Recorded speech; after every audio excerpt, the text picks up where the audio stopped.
Hi, welcome to the Ellis Talker Show. I'm DV LeBron. Do you have construction needs?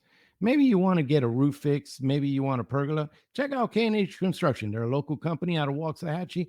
Chris Helms, he'll take care of you. Let him know DV LeBron sent you. Today, my very special guest is the Gutter Gospel author and my brother in arms, a veteran of the Air Force, Mike Smith. How you doing, brother? Well, I'm doing good, DV. Lots of things are happening in my life these days, keeping me busy. But yeah, whenever you're ready to dig into it, we can start from the beginning and work our way through it. I love that. And I read and saw some of your stuff and your story. And my show I love putting on my brothers and sisters in arms because we have a story to tell. And you have one heck of a story to tell. So much that you wrote a book and you're looking to get into a talking thing. You're looking at some Netflix things. You're really, the story has to be told. So let's just start from the beginning. How did it start off for Mike growing up? Yes, sir. I'll just go right. I was born in Aberdeen, South Dakota. I only lived there 3 years. My dad was the manager of the J.C. Penney clothing store. And as you guys all know by now, Amazon put all those guys out of business pretty much. But back in the day, now I'm 60 years old. So I was there during the mid 60s and didn't really remember much about it. My brother told me later in life that my dad tried to commit suicide when I was 2 years old. So that's about the only thing I really took from being in Aberdeen. So he got transferred after there to go to Sauk Center, Minnesota, which is right in the central part of the state. A lot of lakes. I had a lot of friends there. And yeah, he was doing that. But then the problem with my dad is that he had the mental illness and the alcohol addiction, just like I did. And he'd take us fishing though. He was a great guy. He never got violent with us or anything. What happened to him though was that when I was just 12, my dad got fired from that JC Penney manager's role because he was liking to drink more than go to work. Yeah. So after that, he was out of options, and I have four siblings. So he's got five kids at home to feed and a wife to support. So they had their savings pretty much back in the day. This was a lot of money to be able to put together to go up and start their own clothing store in Barnesville, Minnesota. So this is over the Christmas break when I'm 12 years old, like I said. And I found it really hard to adjust in Barnesville because I had all my friends in SOC, and this was like a slap in the face saying, okay, I don't know anybody here. And I only had one friend in high school when that started, my in seventh grade, and I got in with him and we started drinking and smoking weed together. And, So your dad's demons were getting to him after this Penny fire. It actually sped up, but the worst part about it is that his demons transferred to you. yes, sir. Correct. Exactly, DV. And so then fast forward from 12 years of age to 15 years of age, and we talked about this a little bit before we came on about how he passed away of a massive heart attack. And that led me to my first suicide attempt, which I journal about in my autobiography. And before we go too far, I should mention you guys can pick that up on the bottom of my homepage. I put it all together there. It got published out with Brooklyn Publishers in New York in January. And I was I always say this about the book. It took me 30 years to write it and 60 years to live it. I was always journaling for some reason going through my life, but put it all together. And like I said, it's up there now. And there's I def sample chapter. I Yeah, definitely there's plan on jumping into that book because that is definitely like you put your story and your life into that one. So we're definitely going to go into that one. But now you the things that led to it. Now you're a teenager, you're rebelling, you decided you wanted to end it because you got to such a low point. And I recognize that because after my father died right before my 14th birthday, I felt so alone. Like I felt like it's weird because it's your security. yeah, Your dad is your security. Like your dad's the biggest, baddest dude in your brain when you're growing up. It's nothing really scares you because pop is there. And then dad right. goes. And then even as a grown, almost 50-year-old man, I still feel that sense of loss, that sense of Right. I'm a man, I'm a war vet, I've been through the world and done all kinds of stuff. I still feel that sense of secure loss of security so many years later. You felt that Yeah. as a kid, you Yeah. started went down this road of suicide. What happened? Yeah. I actually loaded up a car on my buddies, and we were all intoxicated drinking at the house while my mom was now trying to keep this clothing store going that we started. And long story short, I was practicing doing this. I was that depressed, which was taking her car out into the countryside and hitting a car to like 100 miles an hour with blind spots coming from both sides. And that's the way I wanted to kill myself. So, what happened on the suicide attempt that everybody knew about was I loaded up all these guys in the car when we were intoxicated, saying, "Hey guys, I got something really fun to try. You want to join me? I just need a car to drive." So, long story short, they thought, well, yeah, this is going to be an experience. So they all got loaded up in the car. And when I pulled the stunt with all those guys in it, I wasn't used to having people in the car with me when I hit the highway at now 100 miles an hour. And so everybody just flew around and landed in my lap when we hit and lost control of the car and rolled it and everything else. And then that was pretty much the end of all friends in high school because it was like, this dude's just so crazy, man. They wanted nothing to do with me after they were well aware of what I could have did to them and everybody else. Did Oh, they God knows I got hurt. did they catch on that you were trying to do that, or was it just Not they until think it it was a was too fun late. moment? Yeah, not until it was too late. And I was hell bent on killing them all myself, and didn't care at that point. I was that low to think to even have that mindset. I look back on it now and I'm just like, God, thank you so much for sparing my life because I had a second suicide attempt way later in life too. But it's just one of those things that I don't know if you can see this on my shirt, but it says 22 veterans per day. And that represents the amount of vets that take their own life. So I'm an advocate these days for that. I get these shirts made out in Virginia through Custom Ink, and I so got vets are always stopping me. Other people on the street are always stopping me, say, "Hey, I've heard about your story and stuff." So it's just uh, awareness thing that I'm involved with. But At you went as a and you had this event, and it's ugly to even talk about, but it happened to you, and it was how you dealt with stuff. So now you get past that. When did the how like what happened next? How yeah, bad did this journey get before you decided to get into the Air Force? it got really bad. Trying to just manage my way through high school, finish that up. But basically, the teachers just graduated me because my grades were so poor. They just wanted me out of the school. And I tried college for a year, flunked out of that. So I joined the Air Force.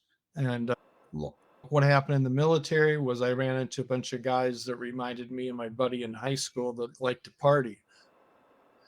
We were all smoking weed in the Air Force, and we talked about before we taped here is to say that was during the Reagan administration, of course, in the 80s. And that's when Nancy had her big war on drugs, zero tolerance policy, which you look back on it now and laugh because it's so legal and everywhere these days. But Yeah. uh, back then it wasn't. It was a No. taboo thing. And so there was 12 of us that got booted. What happened with that was there was a guy that came on base one night that we had got high with one time, and he was going to sell a pot to an undercover cop. And Oh wow. when they busted him, he just named names of everybody else to try and lighten his sentence before they threw him out too. I Wow. got swept up in that. We were called the Dirty Dozen. Wow. But So you didn't even get a chance to really you didn't really get a chance to start this new life because the military was such it was the start of a new life for me. Gangs, drugs, all kinds of stuff. That came to a screeching halt when I got into the military. And I understood that, and they made it very clear about the zero tolerance. We had people who got kicked out on that. And so I had made a choice where, if I didn't change my life, things were going to go very poorly for me. So I had made that decision and I was sticking to it. And so but I remember that being a whole start of my life. My life is completely different because of it. So you got Yes, to start this new life and then just got into the pretty much the same things you left behind and right. didn't even get to experience the change. I did for a little while, I should say that after basic, of course, and schooling. That was all down in San Antonio. And then after that, I wound up going to Shepherd to get my permanent duty up in Wichita Falls, Texas, which I know you're close to. And a lot of tornadoes would come through there, obviously. They called it Tornado Alley. But It is. yeah, I was only like, I was in there 2.5 years roughly before they found out what we were up to and booted us. And I enjoyed it, but in life, you talk about getting hard. It got really hard after that because now I got that stigma of being an ex-military guy with the drug charge on my rap sheet, and of course, it's on your DD 214. I Was got a it a medic. bad conduct? Was it bad conduct discharge, or did they give you a dishonorable? They gave me a medical under honorable condition, is what it says on my DD 214. Well, that's a whole So lot better than the thing, but yeah, it still sucks. yeah, it does, and it. So I moved back to Fargo Moorhead. That's where I live now, out in West Fargo. But landed in Moorhead, Minnesota. Ran into a buddy of mine that I'd met that one year in college that was my pot supplier when I was in college. And of course, so that led me into the saying, hey, let's get our own house together. We can grow this high grade pot because I had seeds from the military, right? And it was like, so we did that. Donnie is his name, Don Matthews. He's a fifth degree Taekwondo black belt guy, ex-Marines. So Donnie and I were really cool together. He trained me back then to get into the best shape I've ever been in my life. And, I didn't get trained in Taekwondo, but we would just work out all the time like demons. And they had a deal back then where if you were put in janitor hours at the health club, they give you a free membership. So Donnie and I were doing that.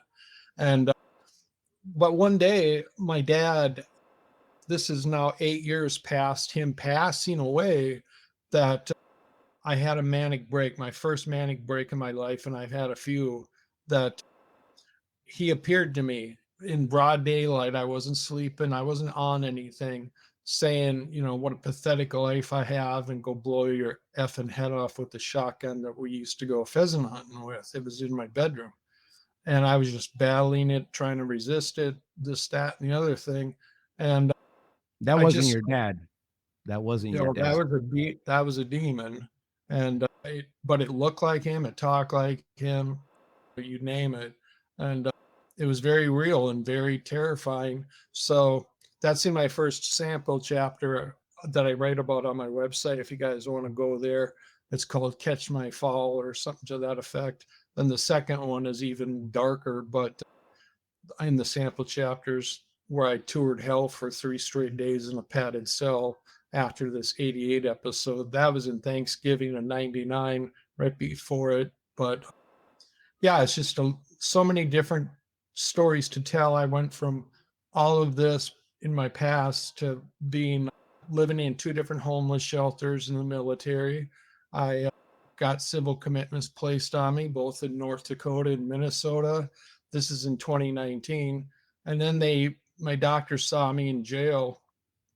I'd been arrested for calling 911 too many times when I had another manic break. And So you're bipolar. yeah, I'm bipolar. So they You- arrested me and put me in jail, which was the worst part to be in. I should have been up at the VA on a psych, and I've been up there too before a few times. did you know you were bipolar like this? Because that Oh, it was changes life. yeah, it was undiagnosed for several years, DV. That's the truth. It was like from that episode in 88 all the way up and through the years into 99, I wasn't on any medications because I didn't know what I was even dealing with until I really broke in 99 in that padded cell. That, if you read that, what I did was I kept that unedited so you could see the raw fear and truth that those two episodes had on my life and what an impact they both had on my life. And Did you there's go to the VA to get help? Did at any time did you go to the VA when you found, because you knew something was wrong with you? You figured yeah, it out at some point and you said, I need help. How did that start? it started after 99. After I was cycling so severely, I toured hell for 3 straight days in a padded cell and in a straitjacket. Now you've mentioned They that. What does that mean? What does toward hell mean? What was that experience? all of what, if you read the Bible, I know you do, you're a believer, and if you ever go through Luke 16 about the rich man and Lazarus being in hell, that's what I experienced in that state of mind for 3 straight days. Oh And wow. coming out of it about 2, 3 days later, there's this nurse. She came into my room and she said, "Hi, Mike. My name is Nurse Amy. And I just wanted to share something with you. When you were coming out of that state of mind in that cell, we saw you and your eyes looked like a scared animal. They were just as big as saucers. You looked like a cornered animal, and it was just like it was that bad. And but like I said, there was just so much more to my life that really led me down a dark road for many You, years. you were in this tunnel, and that's what I call it, the tunnel, because I went through a tunnel when I got back, and you were in this tunnel. You're padded rooms, you're torn hell, you're figuring out you're bipolar, and then on top of this, you're getting locked up. You're getting a criminal record, even albeit light, but still a criminal record. You're living in these homeless shelters. At some point, you saw light. You had to see light at some point because it's so much darkness. At some point, there has to be light. When Yeah, did I'll you tell see you. that? When did you see Yeah, that? I'll answer it for you. There was two things. There was three things actually that carried me through the dark times. The first one, I was listening to this Christian talk show back in the day called the Minrith Meyer Clinic, and one of the doctors said to the other one, "I've got 7 kids in my family, and one of them is the second youngest is bipolar, and that's where I rank in the family." And he said, "All my other kids are either doctors or lawyers or attorney or whatever. So they're all successful in their own field is the point." But he goes, "One day I bet that little guy with bipolar is going to outshine the rest of them by far." And I'll remember that was one that gave me hope during the dark times. And then when I was institutionalized out in this Jamestown, North Dakota, is where the state hospital, which is 100 miles from here, is. What they would do, DV, is when I was out there, they would put me in chains in the back of a paddy wagon and drive me every week to Fargo to stand court, stand in front of a judge to beg for my freedoms, and I was denied 5 straight weeks. So I'm institutionalized. This is in 2019, and this answers your question too. I was just crying out to God, saying, looking back on my life, God, why did I have to go through all this BS? And what's the point of it? I was just in tears, literally. And I look up and there's this plaque on the wall that says, "You've been given this life because you're strong enough to live it." And that helped me carry on. Wow. That gave me my second ray of hope. And my third one, which I'll mention now, is after they finally released me from the state institution, they put me in my second homeless shelter here in town called Project Heart. We had veterans upstairs and the criminals downstairs, and we would eat all of our meals together. So now I'm at my lowest point. I've gone through all that stuff that we talked about here in my life, and I'm sitting there after just having breakfast one morning, and this lady comes up and says, "Mike, you got some mail." And I was thinking to myself, man, who would be mailing me? I don't even have anybody in my life anymore.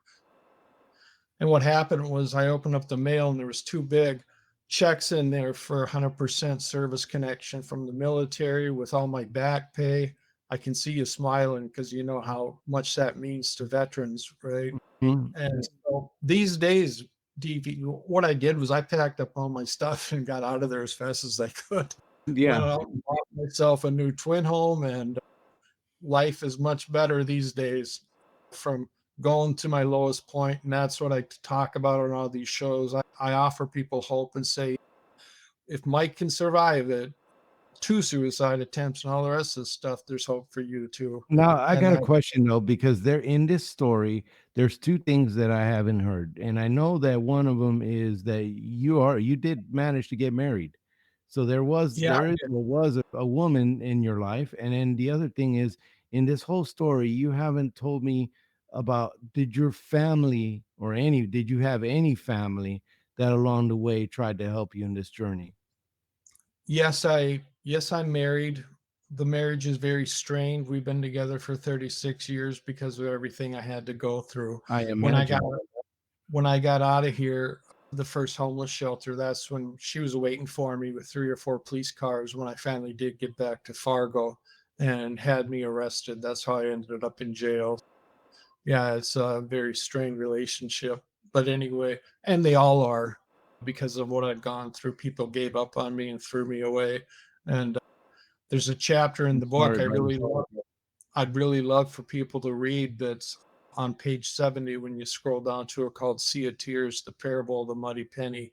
And when you read that chapter, you're going to see how Jesus appeared to me in a dream one night and basically gave me my mission for what I'm doing these days, which is share my story, be honest about it, be raw about it. On a lot of these shows I talk, I get emotional going back and reliving it all during certain parts of the conversation. But I look at it now like God's blessed me so much. It's my mission now to not only be an advocate for mental health, but also to be an advocate for veterans that not just veterans, but everybody that has those mental health issues that are suicidal. I have some help links up on my website that are the hotlines for suicide attempts, that hotline, as well as the Billy Graham prayer line, and trying to do my part to the best of my ability to say, M- don't give up on life, man. It might Mike, have some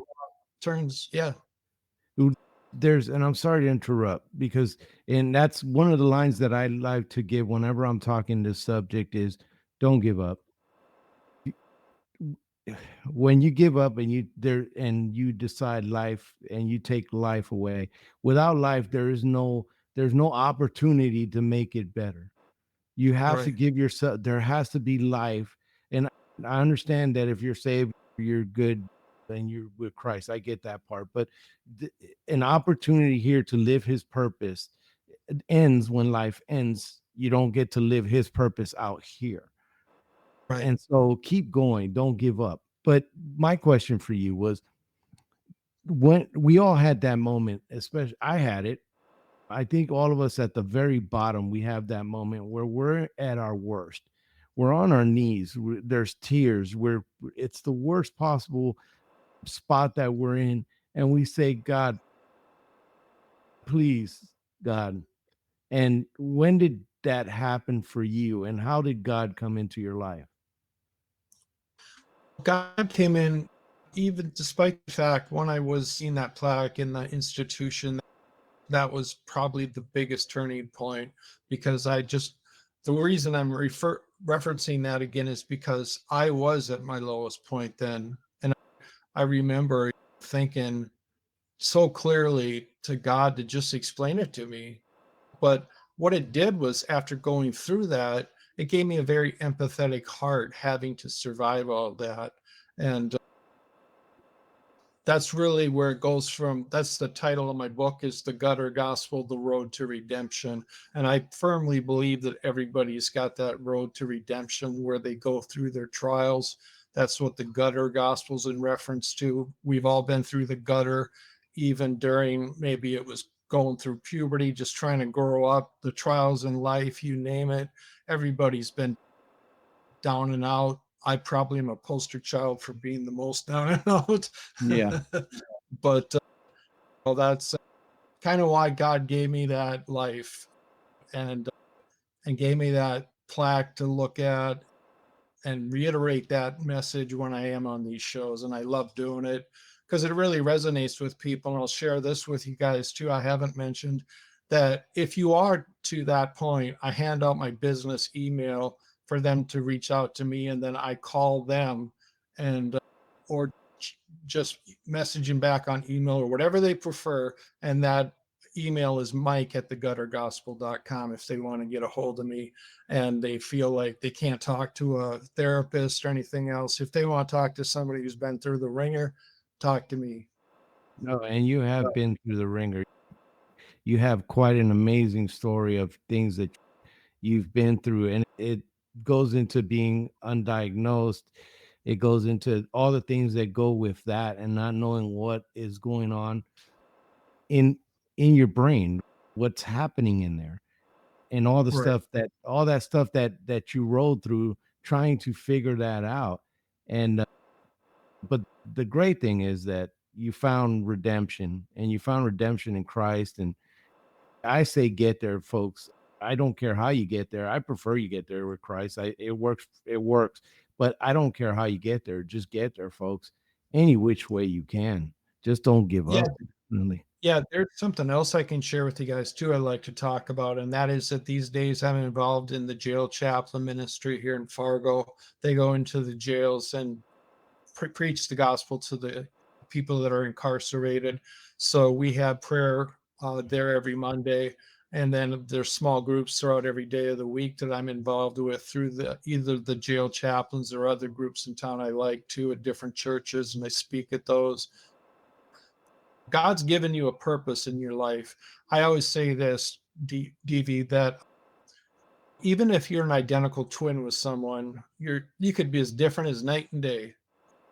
So you've been given these unique talents and gifts. And if you ever read through The Purpose Driven Life by Rick Warren, I'll spoil the book for you. At the end, it talks about your reason and your purpose for being here is to go carry out the Great Commission, Yeah. preach the gospel with all your trials you've been through, with whatever.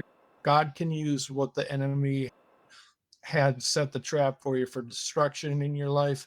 God can rescue you and make something positive and encouraging to other people out of it. So, Yeah. So he turns dull pennies into wealths of gold. And that's what he does. For me, obviously, it's always a great commission, but his purpose that he revealed to me about 8 years ago, he wanted me to be kind. He wanted to be humble. And he said, I will reward you if you're doing that. And I've been rewarded beyond measure. Everything is better. And you still have bad days, but everything is better. He has truly shown me his love. When I followed him, I said, okay, you want me to be kind and you want me to be humble. I'm gonna do those two. And it's been one heck of a ride. And it sounds like he gave you a purpose. And what's the thing when I have other vets on the show is that we all come out of this tunnel and we want to help others. The right. It's crazy how it affects so many of us that have been in the military, that we all get out of this tunnel of this ugliness, and we're like, man, we got to help the world. We got to do Yeah. something. Yeah. Somebody needs help. We got to do. It's just amazing how we all get that servant heart, you know? Yeah. You're exactly right. And I shared with you about the conference coming up in Mhm. October. And after that, once that's over with, I'm going to be coming and starting my own podcast as a host. And look, I've been looking into that because, like you said, there are a lot of hurting people out there, and if I think that's really what God's calling me to do, regardless of what outcome I have at the conference, to get it turned into a possible movie of some kind. But I'm looking forward to that event and helping people. That's why I just said what I did about handing out my personal business email. Reach out to me. Feel free to. I'm here to talk every day of the week except Sundays. I can always get back to you within a short amount of time.